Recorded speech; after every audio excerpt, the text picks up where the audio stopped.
Shalom mes frères et mes sœurs dans le Seigneur, je bénis le nom du Seigneur Jésus-Christ en ce jour.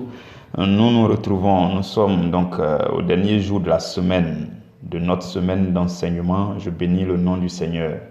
Cette semaine, nous avons médité sur le thème de la semaine, c'était devenir une épouse mature. Devenir une épouse mature. Alors que la semaine dernière, tout le long de la semaine dernière, nous avons médité sur comment passer le seuil de non-retour pour épouser Jésus-Christ.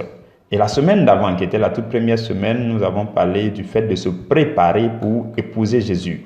Et cette semaine qui s'achève aujourd'hui, nous avons pris pour parler du fait qu'il faut qu'on devienne des épouses matures, des épouses matures.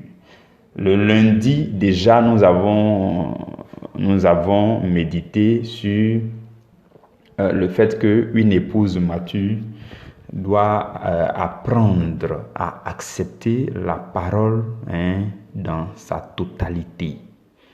Le Seigneur nous a enrichis à travers ce sous-thème que nous avons médité ensemble. Le mardi, nous avons parlé du fait que l'épouse mature, une épouse dite mature, doit apprécier les épreuves de la vie et les surmonter avec beaucoup de joie.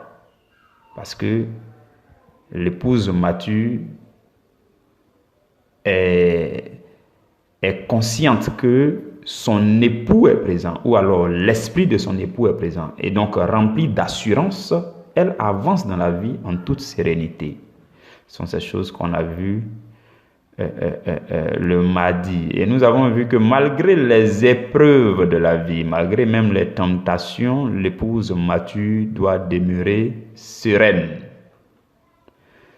Le mercredi, nous avons dit que l'épouse mature doit épouser les sentiments de l'époux.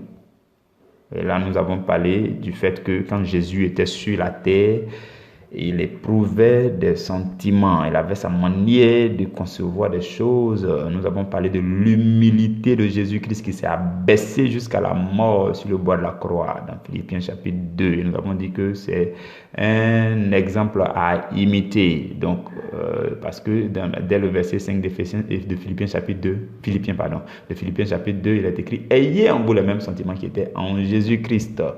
Donc, il fallait le faire. Et après, nous avons parlé de 1 Corinthiens chapitre 6, là où le verset 17 nous dit que quoique Jésus soit monté au ciel, le Saint-Esprit nous a été donné. Voilà pourquoi le verset 17 nous dit, celui qui s'attache au Seigneur devient avec le Seigneur un seul esprit. Donc, quand nous nous efforçons de nous affectionner des choses du ciel, nous finissons par être dans une communion excellente avec l'Esprit de Jésus, le Saint-Esprit. C'était vraiment magnifique ce jour-là.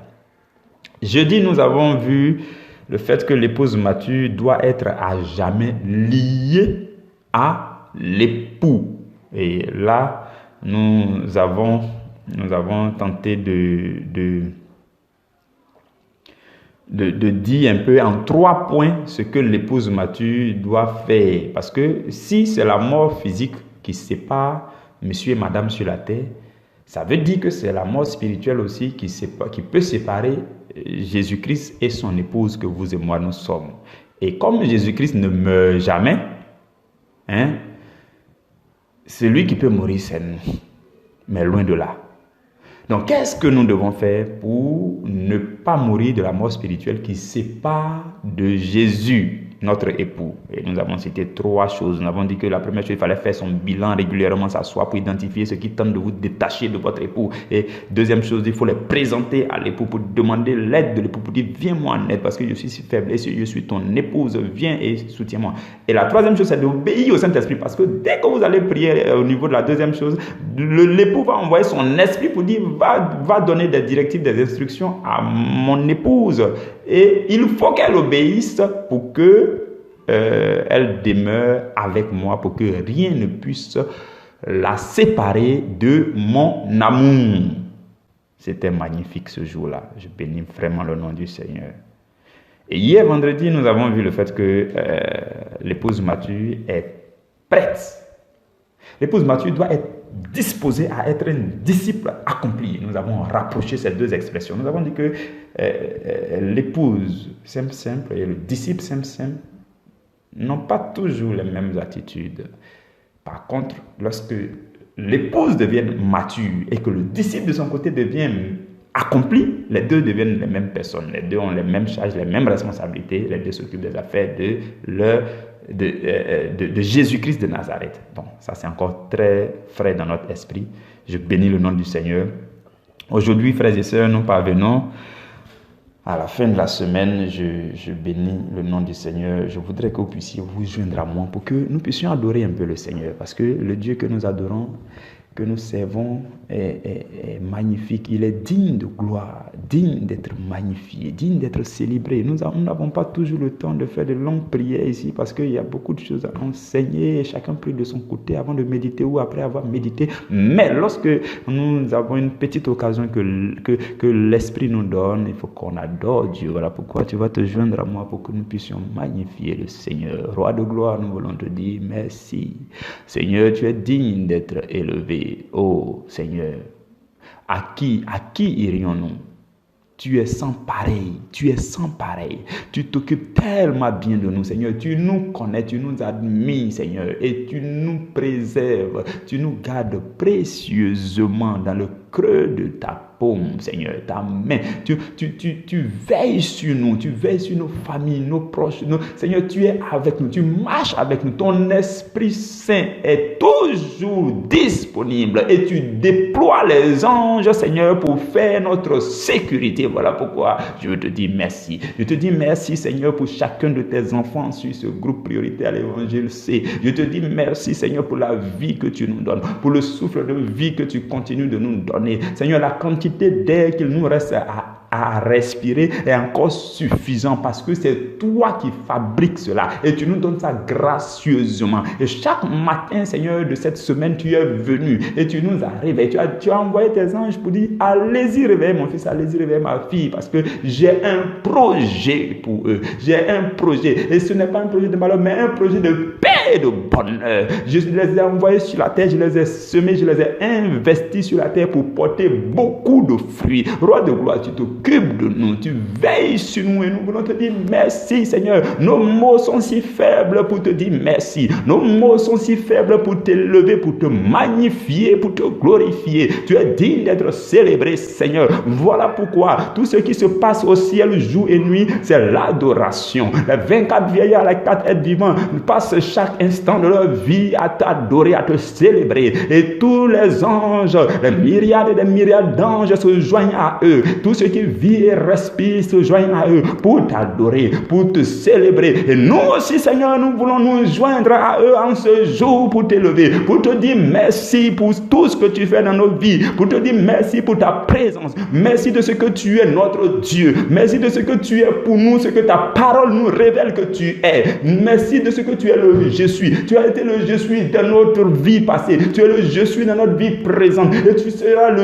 je suis dans notre vie à venir. Voilà pourquoi nous marchons dans l'assurance et nous voulons t'exprimer avec le cœur que nous n'avons pas d'autre Dieu, nous ne pouvons pas avoir de Dieu. Voilà pourquoi nous te dédions nos vies. Prends nos vies, Seigneur, prends nos vies, façonne-nous, fais de nous les instruments de ta gloire, fais de nous des gens que tu veux utiliser pour que le plaisir monte vers toi, fais de nous des gens que tu veux façonner pour utiliser comme tes envoyés, comme des disciples accomplis. Seigneur, établis-nous sur tes affaires. Cherches-tu des gens que tu vas utiliser pour que ta gloire se répande sur la terre? Seigneur, trouve-nous et confie-nous, Seigneur, tout ce que tu veux confier pour la gloire de ton nom. Nous te bénissons, roi de gloire. Nous te célébrons. Tu es digne d'être célébré infiniment, d'être célébré éternellement, d'être célébré chaque instant de nos vies. Seigneur, nous voulons pouvoir t'adorer. Tu dis que tu ne cherches que de véritables adorateurs, ceux-là qui adorent en esprit et en vérité, ceux-là qui adorent le Père, ceux-là qui adorent à chaque instant, à tout endroit, qui sont toujours en train de donner un cantique, de fredonner un cantique, de chanter un cantique nouveau, qui sont sont dans l'allégresse, qui sont en train de te louer, te célébrer, Seigneur. Nous voulons le faire continuellement. Fais de nous des instruments qui t'adorent.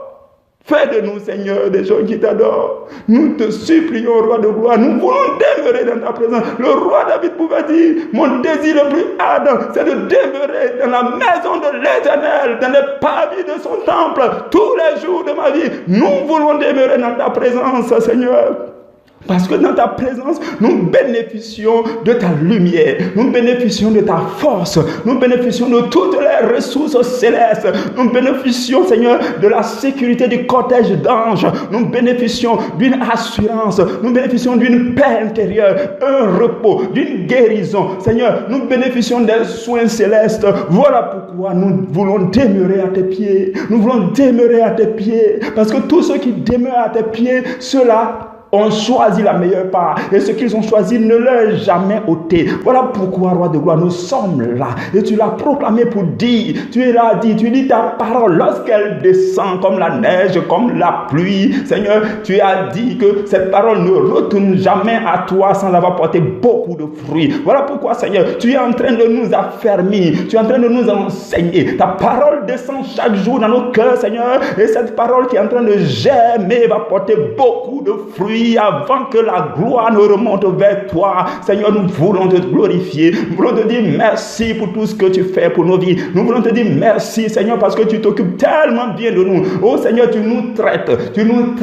Tu fais nos soins. Tu fais le soin spirituel de notre homme intérieur. Et tu t'occupes de nous. Tu nous prépares comme des instruments de ta gloire. Et tu nous maintiens sur le chemin de la destinée parfaite. Et tu nous conduis sûrement. Nous te bénissons, Roi de gloire. Nous te célébrons parce que tu es notre Dieu. Nous te disons merci. Merci pour tout ce que tu fais. Merci pour tout ce que tu agences, que tu organises toi-même, Seigneur. Merci parce que par ta grâce, tu nous communiques la force nécessaire pour demeurer dans ta présence, pour demeurer accroché à toi. Voilà pourquoi dans le psaume 1er, tu dis heureux l'homme qui trouve son plaisir dans la loi de l'Éternel et qui la médite jour et nuit. Et tu dis, il est comme un arbre planté près d'un courant d'eau. Nebra shabaringo neria kadro, nebola ikantarebro, machingenina likomayantide, baraginerebro kashabayinde neke. Nous te bénissons, Seigneur. Nous te magnifions, Seigneur, parce que tu fais de nous des gens qui demeurent près de ton courant d'eau, des gens qui porteront, qui donneront du fruit en leur saison, des gens dont les feuillages ne flétriront jamais. Seigneur, tu fais de nous, Seigneur, des instruments de ta gloire. Tu fais de nous des gens qui vont te magnifier, des gens qui feront des exploits pour que la gloire monte vers toi. Nous désirons être ces gens, Seigneur. Nous te supplions, Roi de gloire, demeure là. Non, ne nous retire pas ton Esprit Saint. Non, Seigneur. Nous ne pouvons pas passer le reste de notre vie sans toi, sans ta présence, sans ton Esprit, sans ta parole, sans la méditation. Non, Seigneur. Nous voulons demeurer près de toi, Roi de gloire. Et je prie que chacun de tes enfants reçoive de toi, Seigneur, ta présence, ton esprit, ton onction, pour que, Seigneur, toute leur vie soit conditionnée à t'aimer, à s'accrocher à toi. Je te le demande par le précieux nom de celui qui nous a sauvés, de celui qui a sauvé l'humanité, celui qui s'est livré lui-même, afin que nous ayons la vie et que nous l'ayons en abondance. Le nom de Jésus, le précieux nom de Jésus, il s'appelle Jésus-Christ de Nazareth. C'est lui l'Emmanuel. Il s'appelle la parole de Dieu. Il s'appelle le lion de la tribu de Juda. Il s'appelle l'agneau immolé. Il s'appelle le rejeton de David. Il est notre Dieu. Il est le véritable je suis. Il est le je suis. Tous les noms de Dieu éternel sont concentrés dans le nom de Jésus. Il est Yahvé Shammah. Il est l'El Shaddai. Il est l'Adonai. Il est Jéhovah Jireh, parce qu'il nous communique la guérison chaque jour. Il pourvoit nos besoins. Il est le Yahvé Rapha. Il est avec nous. Il prend soin de nous. Et c'est en son précieux nom que nous t'adorons. Et par son esprit que nous t'adorons. Et nous voulons demeurer des adorateurs, Seigneur. Nous voulons te magnifier, te contempler. Nous voulons te célébrer tous les jours de nos vies. Nous voulons, Seigneur, t'admirer.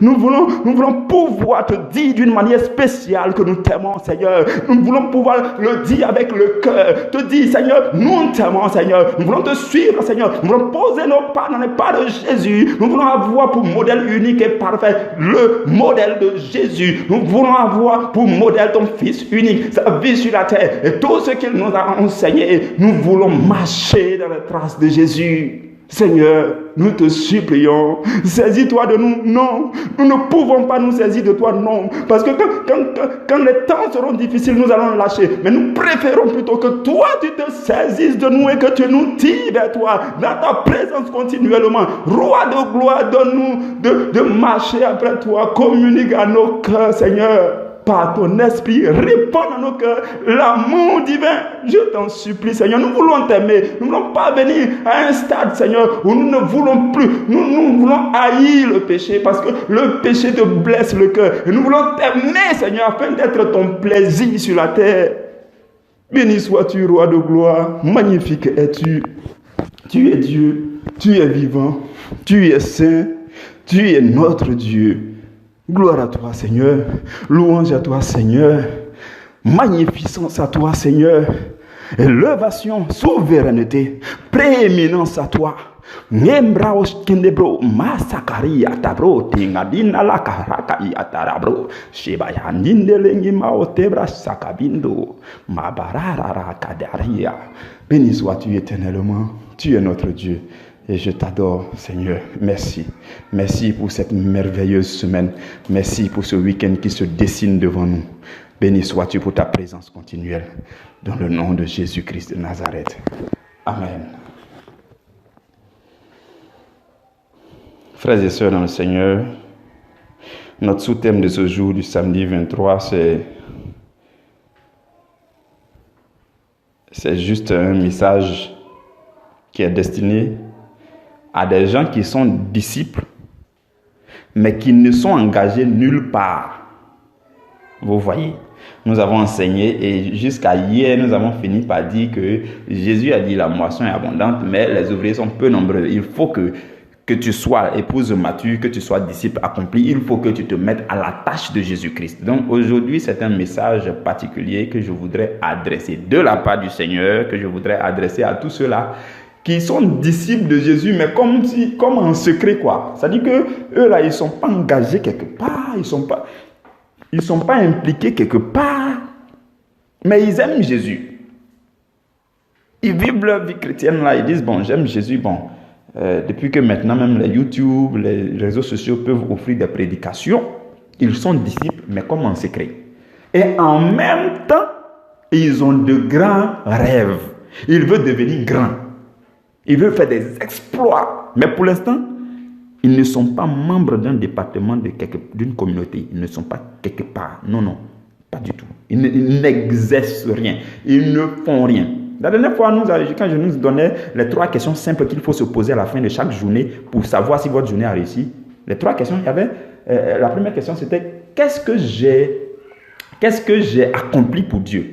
Ensuite, la deuxième question, c'est qu'est-ce que j'ai enduré pour Dieu? La troisième question, c'est qu'est-ce que j'ai reçu de Dieu? Ces 3 questions simples, là, si tu te les poses chaque jour à la fin de ta journée, tu sauras si ta journée s'est bien passée ou non. Et il faut donc qu'on accomplisse quelque chose pour Dieu. Beaucoup d'entre nous, on endure des choses pour Dieu. Il n'y a pas de souci. Où tu te concentres, tu luttes contre le péché, tu luttes contre la tentation et puis tu triomphes. Tu as enduré quelque chose pour Dieu. Il y en a qui reçoivent de Dieu. Effectivement, quand tu te connectes à une méditation, tu reçois de Dieu. Quand tu ouvres ta Bible, tu médites, tu reçois de Dieu. Mais qu'est-ce que tu accomplis pour Dieu? Ça, c'est la question que je te pose. Qu'est-ce que tu accomplis pour Dieu? Est-ce que chaque jour, tu as mené une action qui contribue à l'œuvre du royaume? Dans une communauté ou bien est-ce que tu es intégré dans une communauté? Est-ce que tu fais quelque chose pour Dieu? Est-ce que tu es sous la responsabilité de quelqu'un où on te confie une petite tâche pour l'œuvre du royaume? Si ce n'est pas le cas, c'est à toi que je voudrais m'adresser. On va échanger ensemble. Je vais te parler de quelque chose. Voilà pourquoi nous allons prendre Matthieu chapitre 20, versets 25 à 28. Matthieu 20, 25 à 28.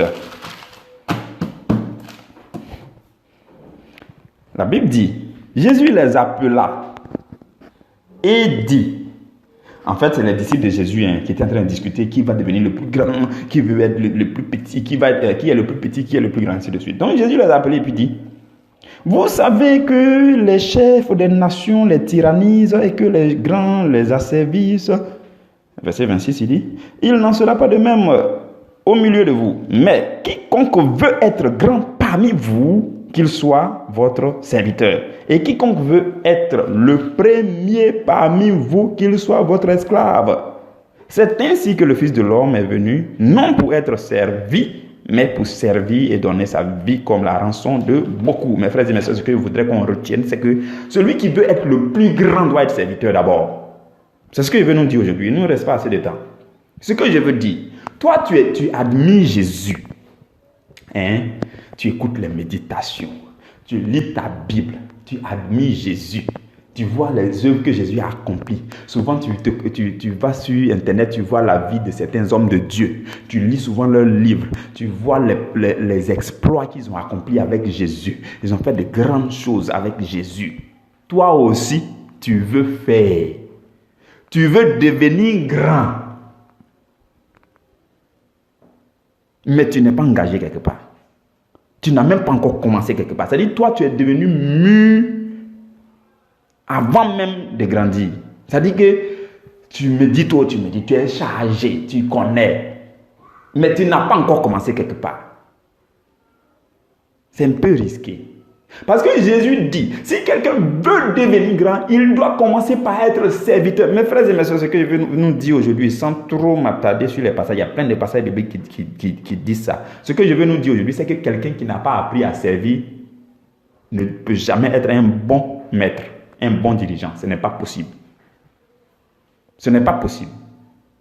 Si vous n'avez pas appris à servir, voilà pourquoi durant les 30 premières années de Jésus, son père adoptif était charpentier. Jésus était un enfant qui était soumis. La Bible dit qu'il était soumis à ses parents. Il apprenait ces choses. Souvent, il allait dans les synagogues, il écoutait les docteurs parler, ainsi de suite. Et Jésus, lui, il est le Fils de Dieu, il n'y a pas de souci. Mais la règle que Jésus montre pour l'élévation, pour tous ceux qui veulent devenir grands, qui admirent Jésus et qui veulent devenir grands, Jésus leur dit, il faut commencer quelque part en tant que serviteur. Parce que si tu n'as pas appris à servir quelqu'un fidèlement, demain après demain, personne ne va venir te servir fidèlement. Si tu n'as pas appris à servir, tu ne peux pas devenir un bon leader. Ce n'est pas possible. Les vrais leaders, là, c'est les gens qui commencent toujours quelque part et puis ils ont servi avec fidélité. Dieu même voit leur fidélité. Regardez la vie du roi David. Même quand Samuel était venu le oindre, et puis il a établi roi, il était encore petit garçon. Il a fallu que le roi David parte au palais de Saoul et qu'il serve Saoul. Et il le servait avec fidélité, malgré les maltraitances, malgré les persécutions, malgré les attaques du roi Saoul. David était fidèle jusqu'à ce que ce soit trop difficile pour lui et puis il a fui. Vous comprenez? Non? Il faut qu'on serve quelque part. Le message d'aujourd'hui est simple. Il faut que tu t'engages quelque part. Tu admires un homme de Dieu quelque part, ou bien là où tu es, tu admires une communauté. Il faut t'engager quelque part. Décide de faire quelque chose. En fait, tu ne vas pas à cause de leur visage, mais tu vas parce que Jésus a dit, il faut que tu serves. Donc toi, tu cherches occasion pour que tu fasses quelque chose pour le royaume. Et là, tu vas apprendre comment on sert. Et demain, après-demain, tu seras quelqu'un qui va dire aux gens de servir. Je pense que l'année dernière, j'avais pris un bon temps pour donner un enseignement sur ce truc-là. L'année dernière, je ne sais plus c'était à quelle période de l'année dernière.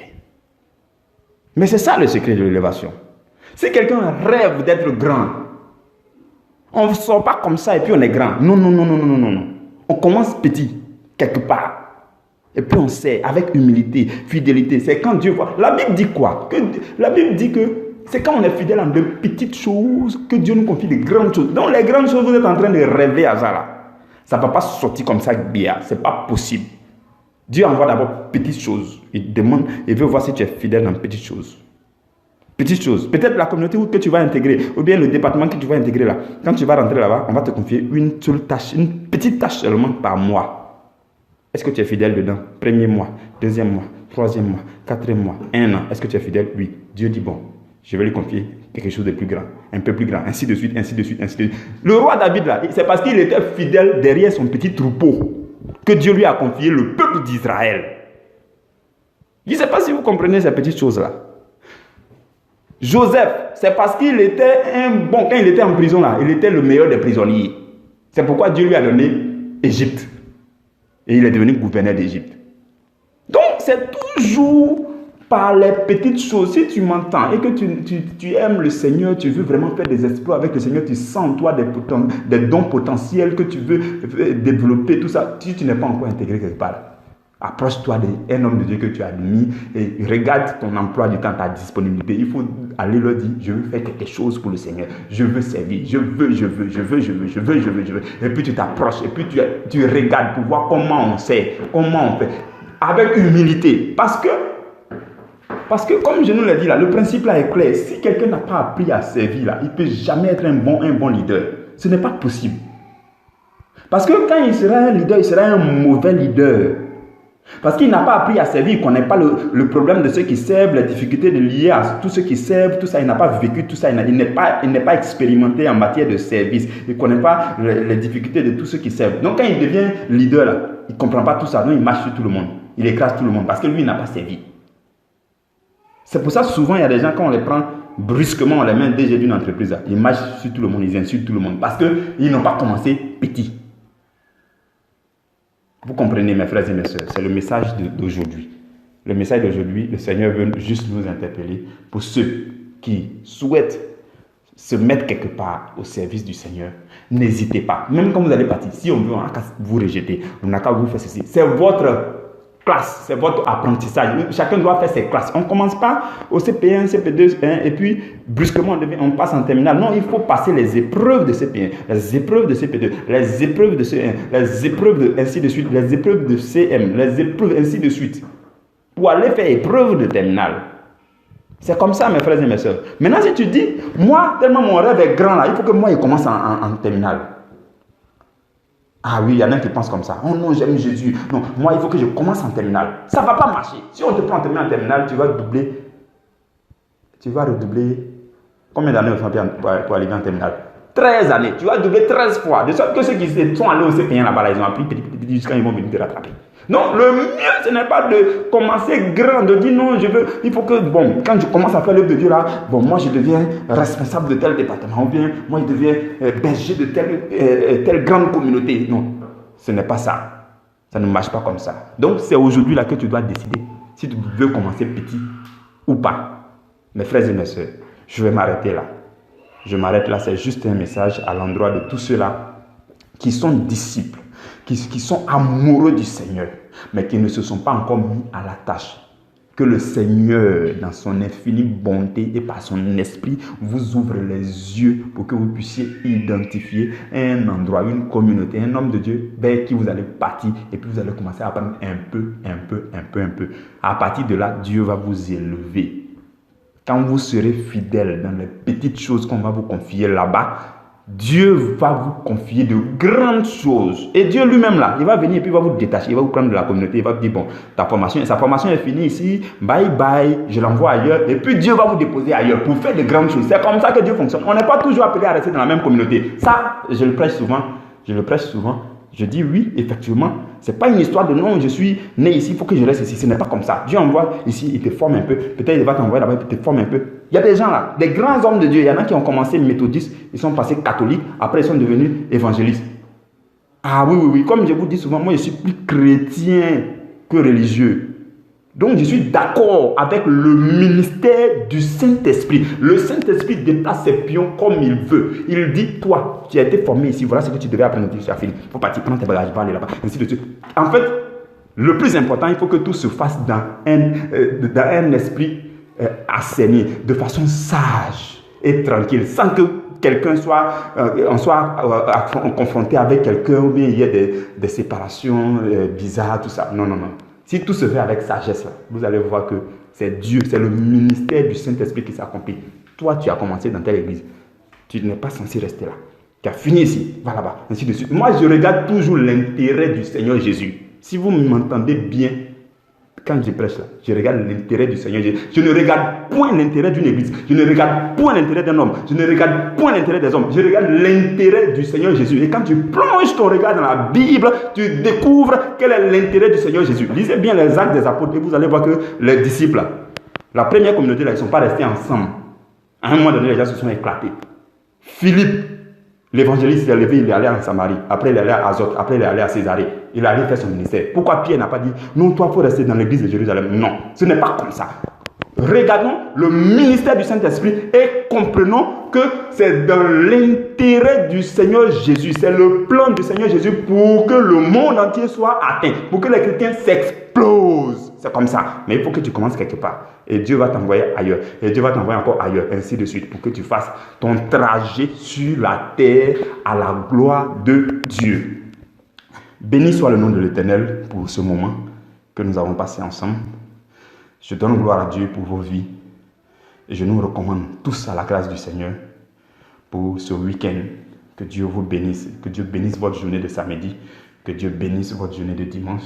Que le Seigneur vous recharge de force pour que la victoire encore soit remportée sur la semaine prochaine.